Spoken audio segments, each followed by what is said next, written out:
Hola amores, bienvenidos un viernes más a este canal donde, como ya sabéis, la temática que tocamos es la del true crime, misterios, leyendas y en fin, todo lo relacionado. Como siempre, recordarles que se pueden suscribir a este canal de manera totalmente gratuita, así como regalarme like en todos los videos que vean. El link al TikTok de este canal y a mi canal principal se los voy a dejar ahí abajo en la cajita de info. Así que vamos con la intro del canal y enseguida empezamos con este caso.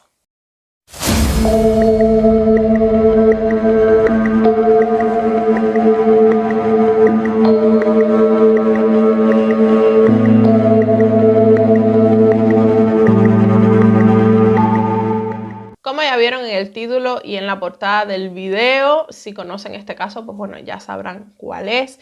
Y si no, pues lo van a conocer a continuación. Yo decirles que lo conozco desde hace muy poco, lo conocí en redes, no lo conocía de antes. A pesar de que es un caso, como quien dice, bastante reciente, porque 10 años, pues bueno, no es mucho tiempo en comparación con otros casos. Este caso, nada más que lo vi, me dejó totalmente impactada. Decirles que a pesar de que el caso está cerrado por parte de las autoridades del país donde se produjeron los hechos, en realidad es un caso sin resolver y bueno, ya a lo largo del vídeo van a ir viendo por qué les digo esto. Y además al final del vídeo vamos a estar comentando como siempre pues las teorías que hay sobre este caso y bueno, un poco comentarles también cuáles son mis teorías o mi perspectiva sobre estas teorías que ya hay y, bueno, las mías propias en general. Se trata del caso de Chris Kremers, de 21 años, y Lisanne From, de 22 años. Dos chicas holandesas quienes en el 2014 decidieron ir a Panamá a hacer un voluntariado y desaparecieron. Lisanne es descrita como una chica optimista e inteligente que amaba el béisbol y vivir aventuras. Chris, por su parte, es responsable y estudiosa. Ambas eran de la misma ciudad holandesa, que a pesar de ser una ciudad muy antigua con mucha historia y tener cierto desarrollo en algunas industrias, ya se les estaba quedando un poco pequeña a estas dos jóvenes que deseaban recorrer y conocer mundo. Así que en el 2014 deciden irse a Panamá a hacer este voluntariado. Ya habían contactado con una familia incluso que les iba a servir de familia de acogida en el tiempo que iban a estar aquí en Panamá haciendo este voluntariado. Y llegan a Panamá el 15 de marzo de este año que les comento, 2014. Se instalan en casa de esta familia y su plan de viaje contemplaba también en las primeras semanas un poco conocer la zona, su cultura y disfrutar del lugar en general. Paralelamente a esto, realizar otras actividades del voluntariado, como enseñar en una escuela y apuntarse a su vez en otra escuela para aprender español.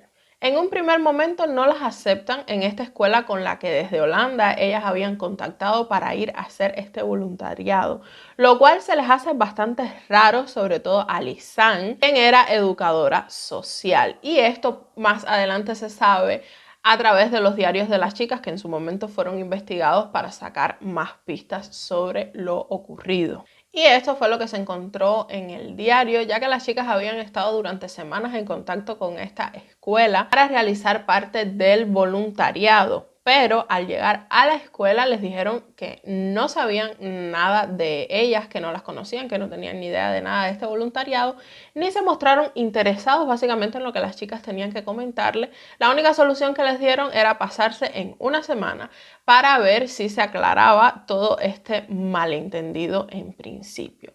Lo que nadie sabía para este entonces es que una semana más tarde las chicas habrían desaparecido. Este encuentro nunca se produciría. Tenemos que situarnos concretamente que las chicas estaban quedándose en la provincia de Bocas de Toro, un lugar paradisíaco y cercano a un sendero llamado El Pianista, situado en una selva que, como os imagináis, es un lugar peligroso y complejo. Para nada recomendado de explorar si no eres de la zona o no eres un senderista un poco experto en el tema de pues estos senderos en medio de selvas y demás, pero que desgraciadamente Chris y Lisanne decidieron visitar. En concreto ya estamos hablando del 1 de abril de obviamente este mismo año 2014. Antes de emprender esta aventura, la noche anterior estuvieron compartiendo con dos chicos también holandeses con los que hicieron muy buenas migas, cenaron, estuvieron compartiendo hasta muy tarde e incluso llegaron a hablar de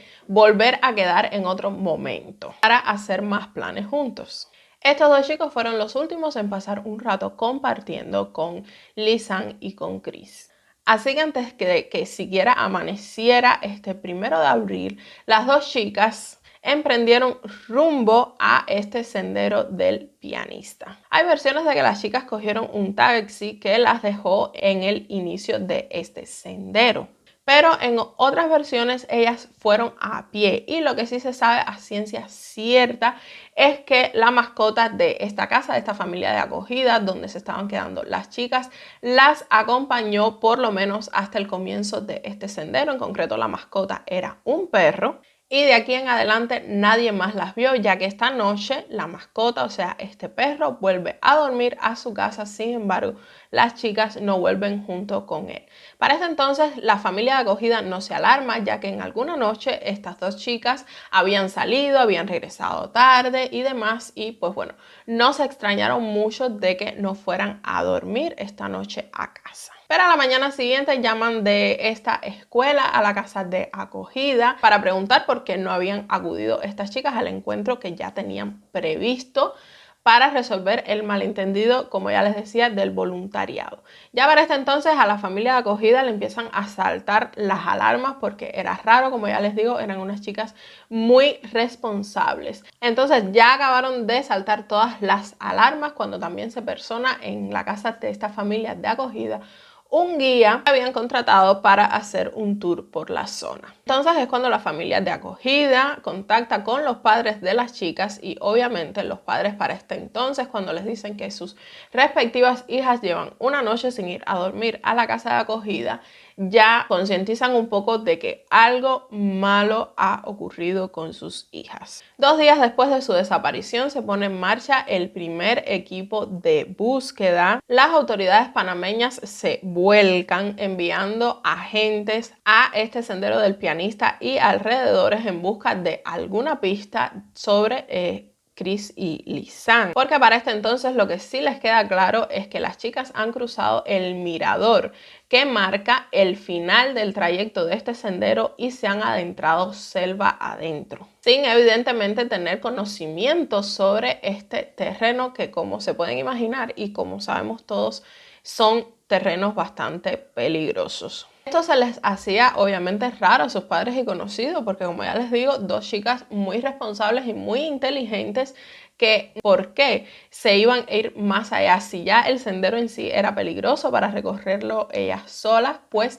¿por qué ir más allá del sendero y adentrarse en la selva, conociendo los posibles peligros a los que podían enfrentarse? Pasaban los días y nada se sabía de las chicas, ningún resultado arrojaban estas búsquedas. Incluso los padres ya para este entonces viajan desde Holanda hasta Panamá para sumarse a la búsqueda de sus hijas. El propio gobierno habla con tribus de la zona que los ayuden a buscarlas, ya que nadie como estas tribus está adaptado ni conoce tan bien el terreno ni está tan bien adaptado al clima que hay en este lugar, que muchas veces hacía que la búsqueda en ciertos días no pudiera continuar más allá. 2 meses después aún nada se sabía, y aquí es donde las esperanzas de encontrarlas con vidas ya se vuelven totalmente nulas. Se llegó a pensar que ya nunca más se sabría nada de lo que ocurrió con estas chicas. Pero cuando hacen 10 semanas de Lisanne y Chris estar desaparecidas, una mujer de una de estas tribus indígenas se persona en una comisaría y entrega una mochila señalando a una de las fotos de estas de búsqueda de las chicas, indicando con esto que la mochila podría tratarse de ellas dos. Rápidamente esta mochila es reconocida por los padres de Lisanne como pertenencia de su hija. Se empieza a analizar la mochila y dentro de ella se encontraron diferentes efectos personales. Uno de ellos fueron $87, otro de ellos fueron 2 móviles y el otro una cámara fotográfica, entre otros efectos personales, como les comentaba. Lo primero que hace la policía evidentemente es investigar los móviles y se encuentran con que desde uno de ellos se habían hecho 7 llamadas al servicio de emergencia, llamadas que no habían sido atendidas. Pero cuando indagan un poco más en otros de los móviles se encuentran con que desde el otro se hicieron un total de 77 llamadas al servicio de emergencia, llamadas que nunca llegaron a ningún lado porque sencillamente el móvil no tenía cobertura. La primera llamada se hace el mismo 1 de abril, día en que estas chicas decidieron adentrarse en este sendero y adentrarse luego más tarde en la selva se hace desde el móvil de Chris a las 16:39. Recordemos que desde bien temprano en la mañana, poco antes de amanecer, ya ellas habían ido rumbo a este sendero. Pues a las 16:39 desde el móvil de Chris se realiza la primera llamada, que como les digo no fue atendida. Y a las 16:41, tan solo 2 minutos después, desde el móvil de Lisanne. En este caso ya no tenía cobertura. Y así lo estuvieron intentando durante los 2 días posteriores. Se cree que 5 días después de estar en la selva, ambas chicas aún continuaban con vida. El móvil de Chris se encendió intermitentemente, quizás buscando cobertura, después de el 6 de abril. Se tecleó varias veces erróneamente el número PIN de este móvil, pero nunca se llegó a introducir el PIN correcto y se cree que es porque a lo mejor Lisanne era la que tenía el móvil de su amiga y desconocía su número PIN, por eso estos errores. Del 7 al 10 de abril se intentaron las otras 77 llamadas que os comentaba antes, 77, pero como ya sabéis no había cobertura. El 11 de abril se encendió este móvil a las 10:51 y una hora después se apagó para siempre. Esto fue lo que se supo por la investigación que se le hizo a estos móviles, pero recordad también que en la mochila había una cámara de fotos. Las primeras fotos son normales, se ven estas chicas durante el sendero mientras hacían y se adentraban en este sendero del pianista y en el mirador que, como les digo, delimitaba el fin del camino de este sendero. Pero una vez se adentran en la selva, comienzan a cambiar las imágenes que se hacen con esta cámara de fotos, donde se le ve a Chris cruzando por una senda indígena que fue hecha solo un poco antes de la primera llamada a emergencia. Poco después de esta llamada se hizo otra foto que se ha borrado y por más que los expertos intentaron recuperarlas, nunca se logró recuperar, así que nunca se supo que había en esta foto ni el motivo por el cual se borró. Y aquí saltamos ya al 8 de abril, momento en el que se hicieron más de 90 fotos con flash, desde la 1 hasta las 4 de la madrugada, en las que básicamente solo se ven rocas, tierras, plantas, lo que viene siendo el entorno en sí de la selva. Y en el que se ve incluso en una foto la cabeza de una de las chicas. Yo he visto en algunos vídeos y tal que se comenta que en esta foto se aprecia un golpe en la cabeza de la chica, pero realmente yo no he podido observar nada porque el pelo no deja ver muy bien si hay un golpe o no. No sé si esto del golpe está documentado en el caso en sí o son solo teorías. Ojo, yo en la foto por lo menos no veo nada. Lo raro para este entonces no es solo el tema de las fotos en sí, 90 fotos, tal, sino que recuerden que ya estamos hablando de 8 días que llevan estas chicas en principio solas, perdidas en una selva con un terreno, un clima y un todo demasiado diferente, demasiado brusco, demasiado peligroso, obviamente. Tiempo después fueron encontrados algunos de los restos de estas jóvenes. Eso sí, mucho más allá de donde esta señora, de donde esta indígena perteneciente a una tribu, se encontró la mochila y fueron encontrados por otras tribus indígenas de zonas obviamente más lejanas, como les comentaba. Lo primero que encontraron fue la bota de Lisanne con parte de su pie y parte de la zona del tobillo dentro. Y se encontró en concreto a unos 750 metros de distancia de donde se encontró la mochila. 750 metros, poco menos de 1 kilómetro, así que, y además teniendo en cuenta de que estamos hablando de la selva, no por carretera. O sea que una distancia bastante considerable. Un poco más allá se siguieron encontrando restos. Se encontró un total de 33 huesos de ambas chicas. Fueron obviamente analizados en laboratorio y se corroboró que el ADN pertenecía al de ambas chicas. Se consiguió recuperar en total alrededor de un 10% del cuerpo de Lisanne y tan solo un 5% del de Chris. Pero para llegar a este sitio donde se encontraron los restos y donde supuestamente habían fallecido las chicas, tendrían que haber pasado por hasta 5 pasos estrechos entre montañas y 3 ríos, lo cual no encajaba para nada con dos chicas que llevan días perdidas en la selva, seguir adentrándose y seguir además pasando por lugares cada vez más complicados. Estos ríos tienen mucha corriente y esta corriente tiene muchísima fuerza. Los pantalones de Chris fueron encontrados todavía más allá donde fueron encontrados los restos. La mochila fue encontrada en un punto, 750 metros más allá fueron encontrados los restos y mucho más allá fueron encontrados los pantalones de Chris.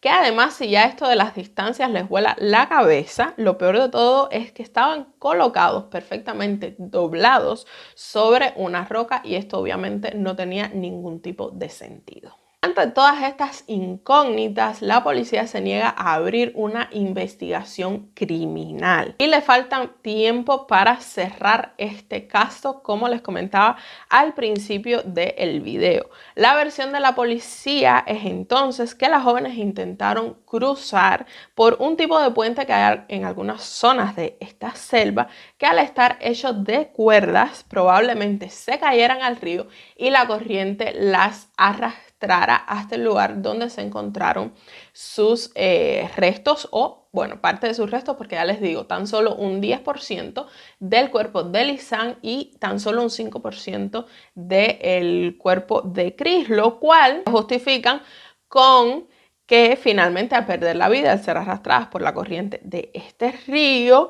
sus cuerpos hayan sido desmembrados por animales carroñeros, de ahí que los huesos estuvieran tan dispersos. Bueno, tan dispersos y muchos obviamente inexistentes, lo cual tampoco tiene ningún tipo de sentido.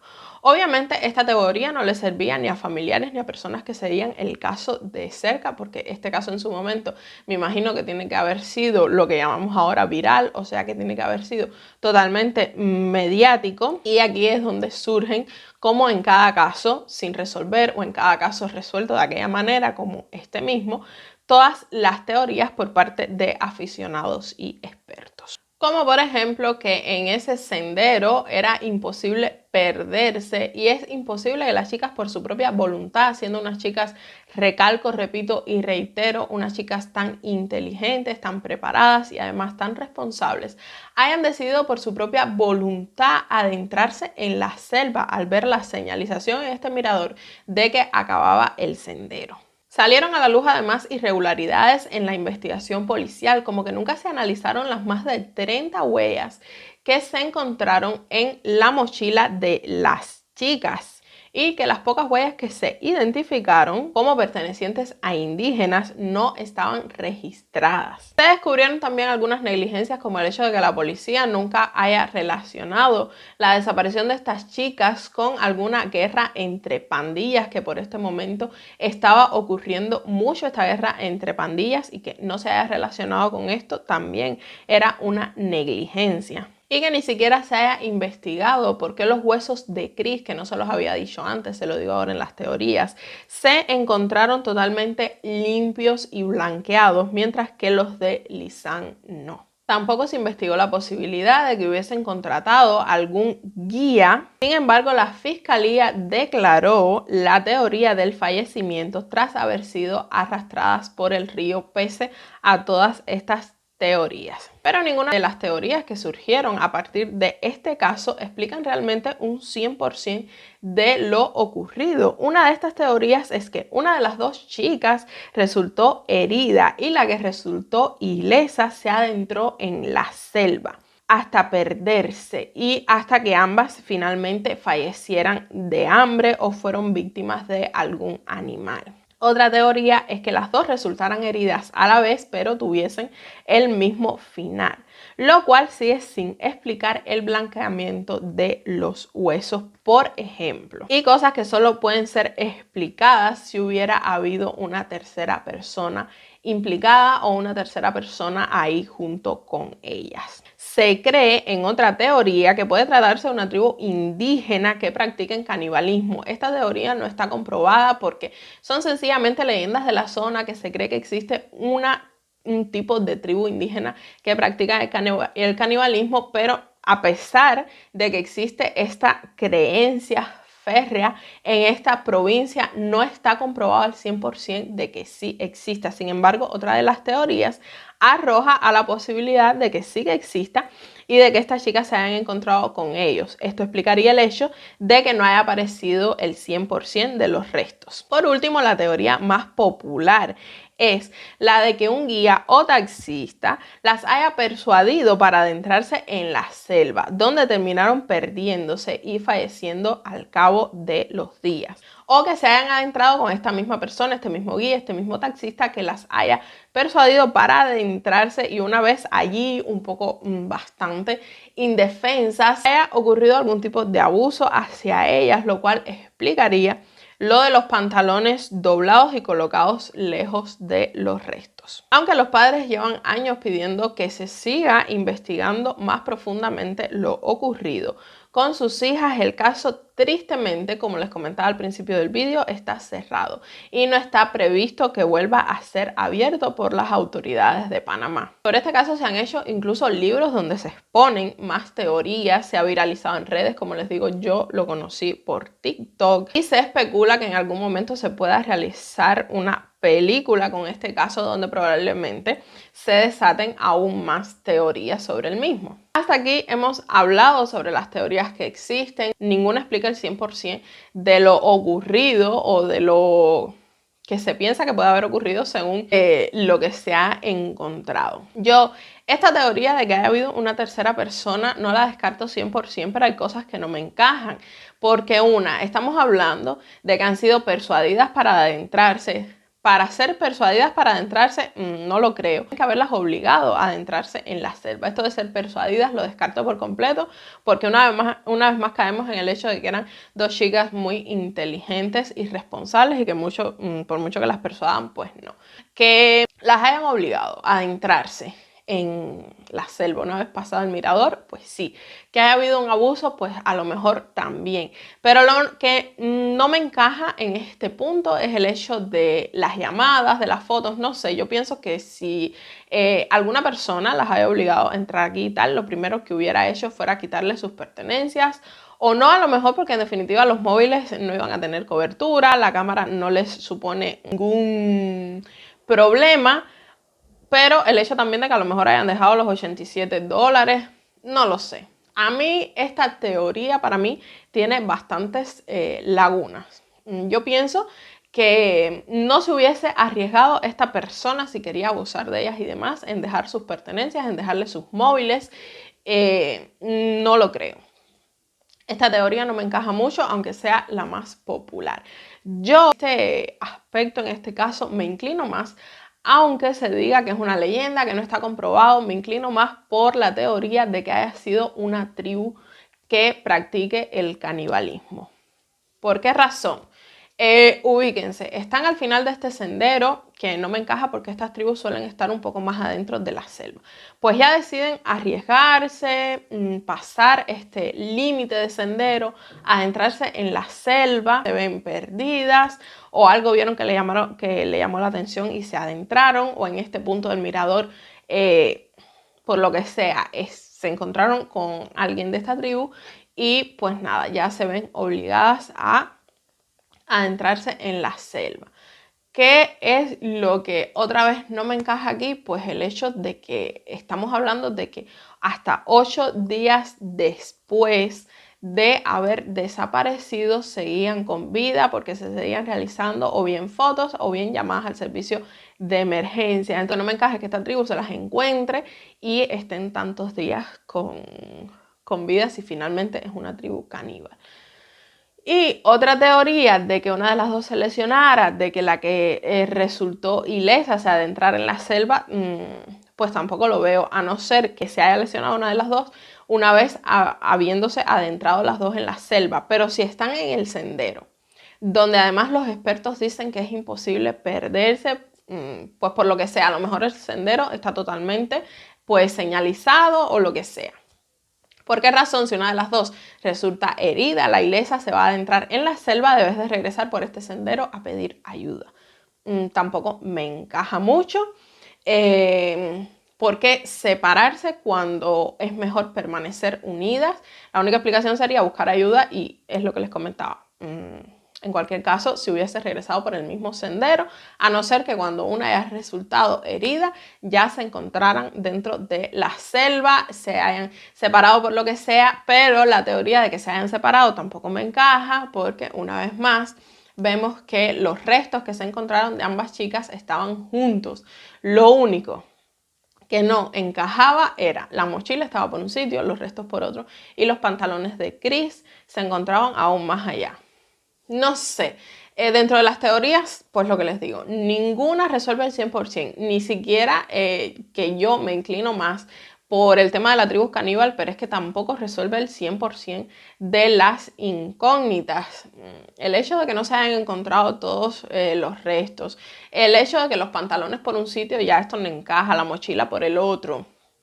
No sé, a mí no me encaja ninguna teoría, ni siquiera la más popular del supuesto taxista, del guía, pero que les haya dejado sus pertenencias. No, esto no me encaja para nada. No sé qué piensan ustedes, díganme en comentarios cuáles son sus teorías, si conocían este caso, si no. Yo particularmente, como les cuento, lo conozco hace poco y la verdad es que me ha volado la cabeza y sobre todo el hecho de que el caso evidentemente es un caso sin resolver porque la teoría de la fiscalía no convenció en ningún momento ni a los familiares ni a los expertos porque no tiene ningún tipo de sentido y sea, a pesar de ser un caso no resuelto, pues para las autoridades de Panamá es un caso cerrado porque ellos determinaron que esa es la explicación que le iban a dar a este caso y evidentemente no encaja para nada.